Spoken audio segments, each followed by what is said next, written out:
बिस्मिल्लाहिर्रहमानिर्रहीम। अस्सलाम वालेकुम स्टूडेंट्स, उम्मीद है आप सब लोग खैरियत से होंगे। मैं फर्स्ट ईयर के तीसरे चैप्टर का 7वां लेक्चर जो है वो शुरू करने जा रहा हूँ और हम जो टॉपिक पढ़ेंगे वो है बॉन्ड लेंथ। बॉन्ड लेंथ को समझने के लिए मैं आपके सामने एक एग्जांपल रखता हूँ। फर्ज करें कि दो एटम आपस में जुड़े हुए हैं बाय कोवलेंट बॉन्ड। एक ये एटम है और दूसरा ये एटम। दो एटम जो आपस में कोवलेंटली बॉन्डेड हो, उनके न्यूक्लियस के दरमियान जो डिस्टेंस होता है that is called bond length. अब ये जो डिस्टेंस होता है दो बॉन्डेड एटम के न्यूक्लियस के दरमियान, ये चेंज होता रहता है। उसकी रीज़न ये है कि जब दो एटम आपस में कोवलेंटली बॉन्डेड हो, फिर भी वो आपस अपनी जगह पर वाइब्रेट कर रहे होते हैं। वाइब्रेट करने की वजह से ये जो इंटर न्यूक्लियर डिस्टेंस है ये चेंज होता रहता है। तो उसका सोल्यूशन ये निकाला जाता है कि जो दो एटम आपस में कोवलेंटली बॉन्डेड हो, उनका जो एवरेज इंटर न्यूक्लियर डिस्टेंस होता है उसे हम कहते हैं बॉन्ड लेंथ।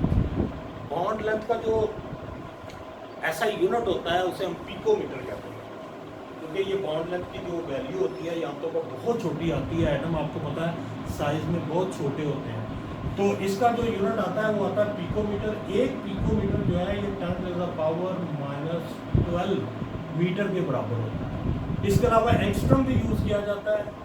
इसकी मेजरमेंट के लिए एंगस्ट्रम 10⁻⁻10 मीटर के बराबर होता है। तो ये दो यूनिट आमतौर पर यूज़ किए जाते हैं बॉन्ड लेंथ फाइंड करने के लिए। अब बॉन्ड लेंथ को मेजर करने के लिए आमतौर पर एक्सरे डाइफ्रैक्शन, न्यूट्रॉन डाइफ्रैक्शन या माइक्रोवेव स्पेक्ट्रोस्कोपी जो है वो यूज़ की जाती है। इसको फाइंड करने का एक और भी तरीका होता है कोवलेंट रेडियस।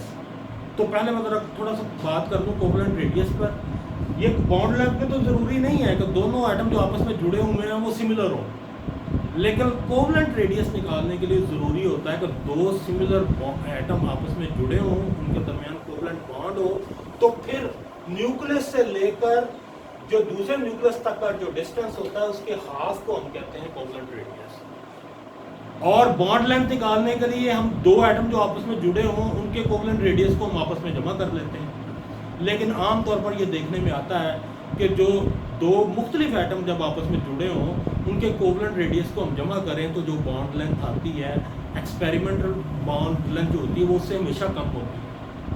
उसकी रीज़न जो है ना वो ये होती है कि जो दो सिमिलर एटम जो आपस में जुड़े हों वो तो इलेक्ट्रॉन पेयर को इक्वली अपनी तरफ खींचते हैं, लेकिन जब अगर दो डिसिमिलर एटम आपस में जुड़े हों तो उनमें से एक एटम इलेक्ट्रॉन पेयर को ज़रा अपनी तरफ ज़्यादा खींचेगा दूसरे की निस्बत। उसका नतीजा ये निकलेगा कि एक एटम के ऊपर आ जाएगा पार्शियल नेगेटिव चार्ज और दूसरे एटम पर आ जाएगा पार्शियल पॉजिटिव चार्ज। और आप जानते हैं कि जो ऑपोजिट चार्जेस होते हैं ये एक दूसरे को अट्रैक्ट करते हैं। उसका ये नतीजा निकलता है कि एटम ज़्यादा एक दूसरे के करीब आ जाते हैं और बॉन्ड लेंथ जो है वो श्रिंक हो जाती है। तो मेरा कहने का मकसद ये था कि जो कोवलेंट रेडियस हम निकालते हैं वो सिमिलर एटमों के दरमियान होता है, लेकिन जब हम बॉन्ड लेंथ निकालते हैं तो वो आमतौर पर डिफरेंट एटमों के दरमियान होती है। तो उनके कोवलेंट रेडियस को जो अब हम जमा करेंगे तो आमतौर पर आंसर थोड़ा सा एक्चुअल बॉन्ड लेंथ से थोड़ा सा बड़ा आएगा। एक्चुअल बॉन्ड लेंथ कम होगी। कम क्यों होगी? रीज़न मैंने आपको बता दी है कि इलेक्ट्रोनेगेटिविटी डिफरेंस की वजह से दोनों एटम ज़्यादा एक दूसरे के करीब आ जाते हैं और बॉन्ड लेंथ ज़रा श्रिंक हो जाती है। तो ये है जी आपका बॉन्ड लेंथ मेजर करने का तरीका भी मैंने आपको बता दिया है, इसका यूनिट भी बता दिया है, इसकी डेफिनेशन भी आपको बता दी है। अब मैं कुछ फैक्टर्स को स्टडी करना चाहता हूँ जो बॉन्ड लेंथ को इफेक्ट करते हैं। पहला फैक्टर वैसे मैं आपको पहले भी बता चुका हूँ, वो है इलेक्ट्रोनेगेटिविटी का डिफरेंस। फैक्टर पहला है कि इलेक्ट्रोनेगेटिविटी का डिफरेंस। दो एटमों के दरमियान में इलेक्ट्रोनेगेटिविटी का डिफरेंस जितना ज्यादा होगा उतना चार्ज सेपरेशन ज्यादा होगी, पॉजिटिव और नेगेटिव पोल्स बनेंगे और पॉजिटिव और नेगेटिव पोल्स ज्यादा मजबूती से एक दूसरे को पकड़ लेंगे, जिसकी वजह से बॉन्ड लेंथ जो है वो श्रिंक हो जाएगी।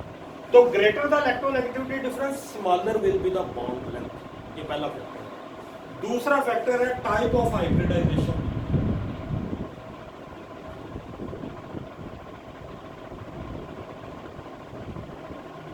हाइब्रिडाइजेशन की तीन किस्में आप पढ़ चुके हैं। sp3 हाइब्रिडाइजेशन, sp2 हाइब्रिडाइजेशन और sp हाइब्रिडाइजेशन।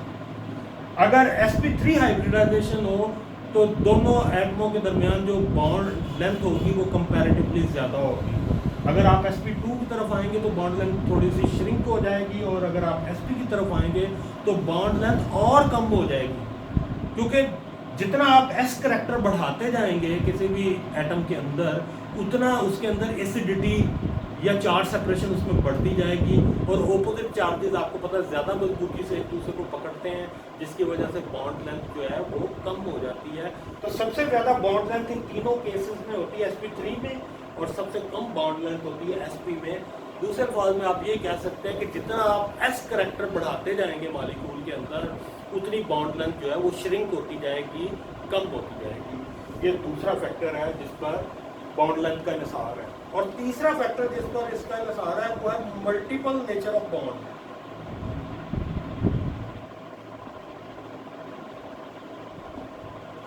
दो एटमों के दरमियान बॉन्ड ट्रिपल भी हो सकता है, डबल भी हो सकता है और सिंगल भी हो सकता है।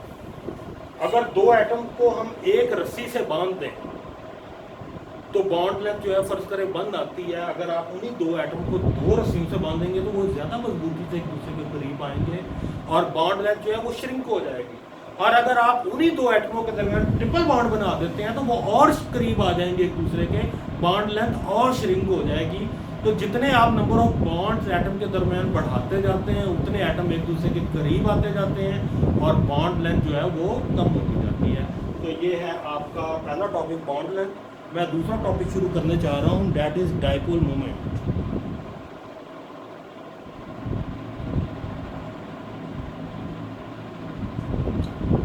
Dipole moment basically extent of polarity के बारे में बताता है कि किसी मॉलिक्यूल के अंदर कितनी पोलैरिटी मौजूद है।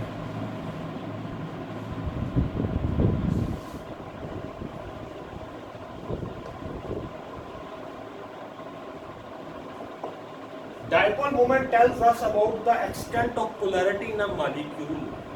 किसी मॉलिक्यूल में अगर पोलैरिटी बहुत ज़्यादा होगी तो उसके डाइपोल मोमेंट की वैल्यू भी बढ़ती जाएगी, और अगर कोई मॉलिक्यूल नॉन पोलर है तो उसके डाइपोल मोमेंट की वैल्यू 0 आएगी। तो डाइपोल मोमेंट को मेजर ऐसे किया जाता है कि दो चार्जेस मॉलिक्यूल के अंदर जितने भी चार्जेस मौजूद हैं उन चार्जेस को मल्टीप्लाई करते हैं उनके इंटरन्यूक्लियर डिस्टेंस से, तो उससे जो वैल्यू हमारे सामने आती है that is called dipole moment. Dipole moment को हम न्यू से बाहर करते हैं और ये है चार्ज और इसे मल्टीप्लाई करते हैं इंटरन्यूक्लियर डिस्टेंस से। ये मैथमेटिकल इक्वेशन है डाइपोल मोमेंट की। चार्जेस को मल्टीप्लाई करते हैं इंटरन्यूक्लियर डिस्टेंस से और इससे हमें डाइपोल मोमेंट की वैल्यू मिलती है। इसका जो ऐसा यूनिट है वो डिबाई है। 1 debye is equal to 3.336 into 10 to the power -30 coulomb metre. ये यूनिट की वैल्यू भी मैंने आपके सामने लिख दी है। अब हम इसकी एप्लीकेशंस की तरफ आते हैं। डाइपोल मोमेंट की पहली एप्लीकेशन तो मैं वैसे पहले भी डिस्कस कर चुका हूँ आपके साथ कि ये हमें मॉलिक्यूल के अंदर पोलैरिटी के बारे में बताता है।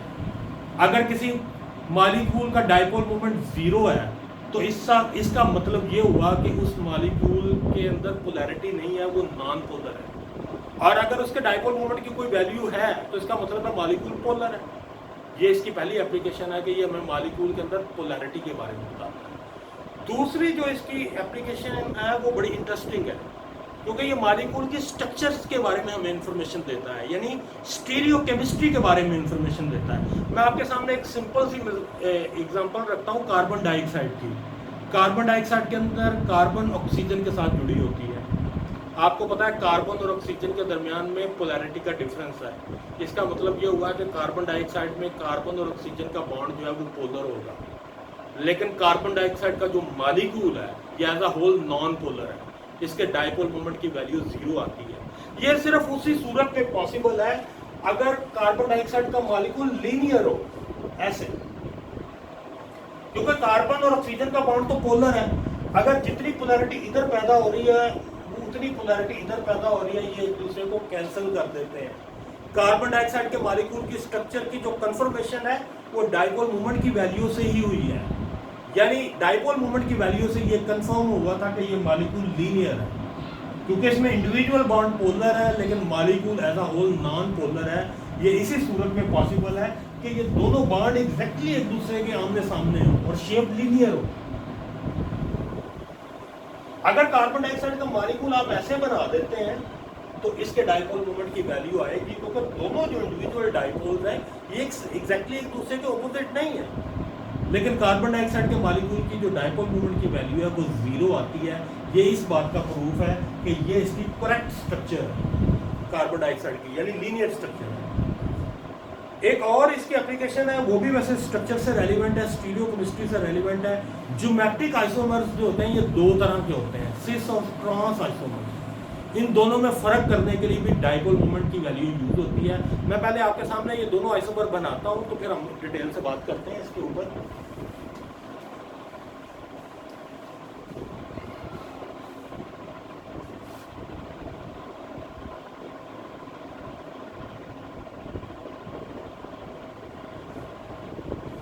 ये ट्रांस आइसोमर है, मैं फर्क बताता हूं अभी आपको। ये सिस आइसोमर है जो भी मैं बना रहा हूं,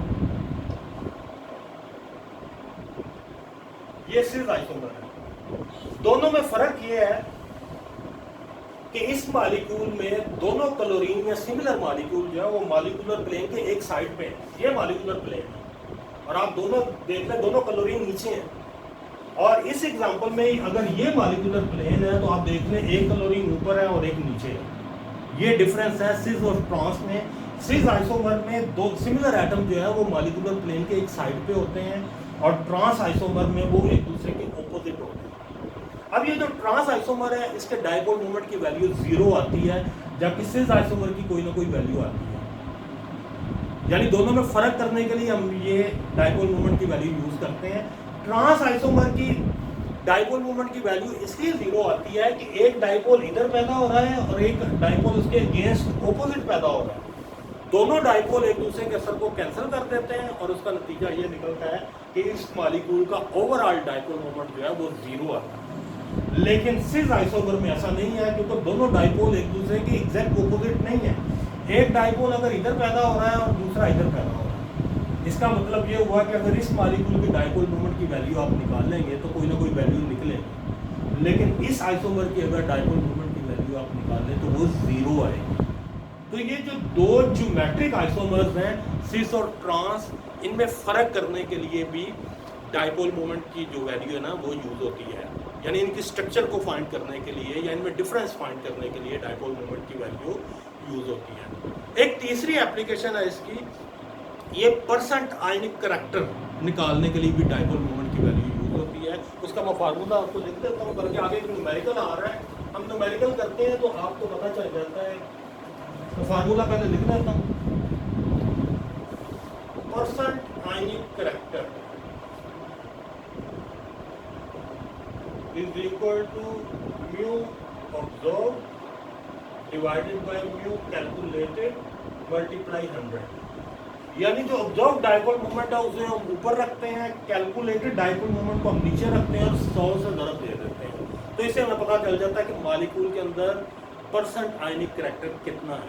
एक न्यूमेरिकल आ रहा है, मैं न्यूमेरिकल करता हूँ आपके सामने, तो फिर हम देखते हैं ये इस फार्मूले की एप्लीकेशन भी आपके सामने आ रही है। देखें जी, ये क्वेश्चन है द ऑब्जर्व्ड, आपकी बुक्स में भी दिया होगा, देख लें एग्जांपल के तौर पर। The observed dipole moment of HF is 1.90। Observed dipole moment जो है HF का वो दिया हुआ है जी 1.90 और उसने बताया है जी, क्वेश्चन है find the percentage ionic character in HF। The distance between the charges is 0.917 into 10 to the power minus 10 meter और यूनिट पॉजिटिव चार्ज है 1.6022 into 10 to the power minus 19। तो ये जो वैल्यू उसने डिस्टेंस की और चार्ज की दी हुई है, इससे हम कैलकुलेट कर लेते हैं। ठीक है जी, कैलकुलेटेड के लिए आपने फार्मूला पढ़ा था Q into R।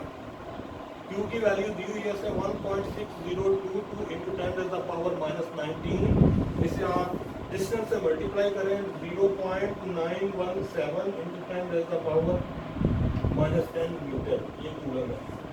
इन दोनों को मल्टीप्लाई करें तो आंसर आपके आएगा 1.469 इंटू 10⁻⁻29 कूलम मीटर। अब ये कूलम मीटर में वैल्यू आई है, इसे हमने डिबाई में कन्वर्ट करना है।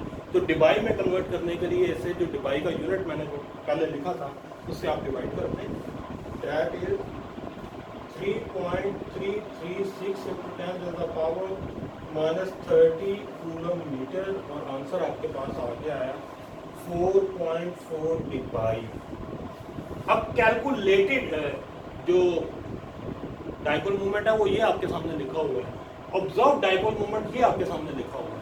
इनकी वैल्यूज आप इस फार्मूले में लगाएं तो आपको मॉलिक्यूल के परसेंट आयनिक करैक्टर का पता चल जाएगा। मैं फार्मूले के अंदर लगा रहा हूँ ये वैल्यूज।